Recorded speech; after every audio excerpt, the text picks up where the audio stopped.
Hello, everybody, and welcome to part 2 of our series on the story of everything. And in this episode, we're going to be talking about Genesis chapter 3 to Genesis chapter 11.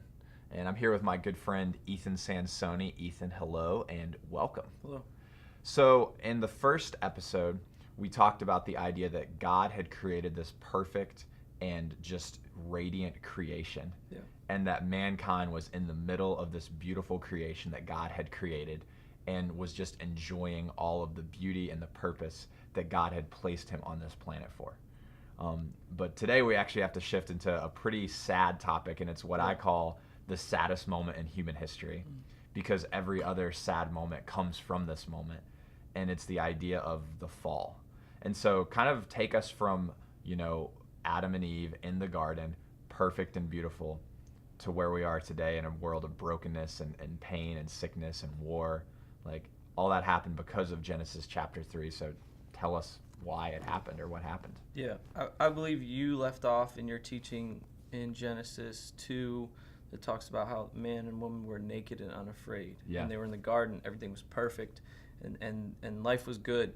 And there was no sin in the world. And then so I pick up, which you were kind enough to give me, the fall of man, which is essentially the Adam and Eve were in the garden, and then this snake, we know is Satan or the devil, comes and approaches Eve and tempts her with doing the one thing that God had asked her not to do, which was to eat from the tree of good and evil, or the knowledge of good and evil. And so he tempts her, he asks her, she looks at it, and then she takes it, and then she eats it, and then she passes it to Adam. And that is essentially the genesis, or the beginning of sin into the world, and that introduces sin into the world. And so that's pretty much where I picked up, and then I went through basically 7 or 8 chapters all the way to Genesis 11, I believe, Genesis 3 through 11, and we went through the introduction of sin and then the fallout or the effects of sin. Yeah. Adam and Eve, they eat this forbidden fruit. Yeah. And that causes sin, and sin causes all of these effects. Yeah. And one of the things that you kind of share as an analogy for sin, and it's one of the best analogies I've ever heard, is the analogy of fallout. Yeah. And so what I would love for you to do is just kind of share that with everyone, is kind of to help us get that picture of what sin is. Yeah. Because I've been in church for a long time, and again, I always think like, what's the big deal of it, or why is sin so pervasive? But tell us a little bit kind of about the history of Chernobyl and fallout, and then why that applies to sin. Yeah.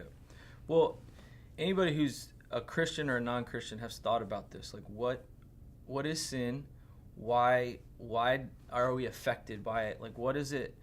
It's not tangible. Like, you can't grab it, you can't touch it, you can't see it, but you know that it's there. You know you do things that you don't want to do. You know the world does things that seem awful and heinous and evil. You think about people like Hitler or mass murderers, but then you have to like zero all the way back down to yourself. But there's something in me that has evil in it. And so like it's just this elusive concept, sin and death and destruction. And so I found that when I was researching, I needed something tangible to grab onto to understand this, and God used that Chernobyl incident. And in Chernobyl, it was just simply a nuclear meltdown, and this plant blew up, and radiation flew into the sky, and it went all over the community, actually kind of all over the globe, and people began to slowly die from this invisible radiation. It was killing people. And so it's just this fascinating kind of look into humanity, because what they did when it happened was they covered it up. And in Genesis,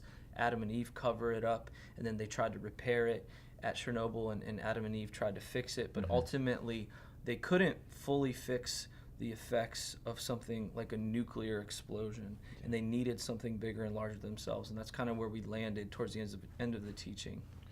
One thing that you said, that really kind of stuck with me in one visual was this idea of like nuclear rain, that was like this invisible substance that no one could really see, but they were breathing it in, and it was toxic, and it was just destroying them. Yeah. And really, I just thought that was such an amazing picture of really what sin was. Yeah. And then as we kind of continue in through Genesis 3 through 11, what we see is actually some of the fallout of sin is just this brokenness that happens all around us, the brokenness with all of these kind of relationships. Yeah. And so do you want to talk about that a little bit, just kind of the brokenness Yeah. that happens as a result of this sin that is in us now?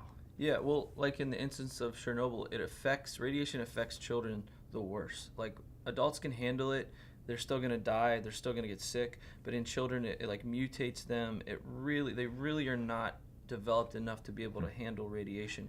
And so in the 4th chapter of Genesis, we see Adam and Eve have children, Cain and Abel, and immediately you see the progression of sin. It's the very first interaction between siblings that we really read of is this murderous plot from one to kill the other, and instantly we have our first like homicide in the Bible. And you're reading, and 1 second you're in the garden, and in the next chapter you're in the middle of a murder, and you're like, your brain's like, what's going on? Like how did we get here so quickly? Yeah. And so like again, paralleling this one disaster, I found it to be helpful, and for me personally, just to understand that this is far more serious than we ever thought it was. And the same with the people at Chernobyl. They had no idea how serious radiation was, and they were paying with their lives, and that's how they were learning how serious it was. So in the way that's how the Bible teaches us. It's like, look, a brother just killed a brother. This isn't you disobeying God and God being mad at you. This is death. Yeah, absolutely. And really just, it is a sobering thought. And as we continue to look through the Bible, we see all of these really dark things happen. And a lot of people are like, man, is God promoting dark things in the Bible? Right. He's not promoting it. He's just recording what happened. Right. And we see the sin, and we see the effects of that sin just completely infusing every part of ourselves, of our culture, of our world. And in a weird way, part 2 of the series is really dark and really hopeless. Yeah. And if you stopped at part 2, you would be so depressed, and you would say, like, what is there to hope for? Right. Because of just all the brokenness and the fact that sin is darker and worse than we ever thought, and that it affects everything. Yeah. And so really, I think the big takeaways for us for part 2 is number 1, that you're worse off than you think you are. And that's a dark thing and a harsh thing to say, but sin is so permeating of us that it is a hopeless thing without an external force coming in to save us. And part 2 that we can take away from this is that there is that external force coming, and that's what we're going to discover about as we continue in on the story of everything. So Ethan, any other kind of closing thoughts on part 2 of this story? Yeah, it's just the most depressing thing you'll ever read, so be encouraged and enjoy it. That's right. Well, you can't know hope until you know the darkness that you've come from, and we have to experience that darkness. Thanks for sharing a little bit about that darkness with us today. Yeah, thank you for giving me the saddest part of the Bible to teach on. I really appreciate it. You're welcome. I'm a good friend. Yeah.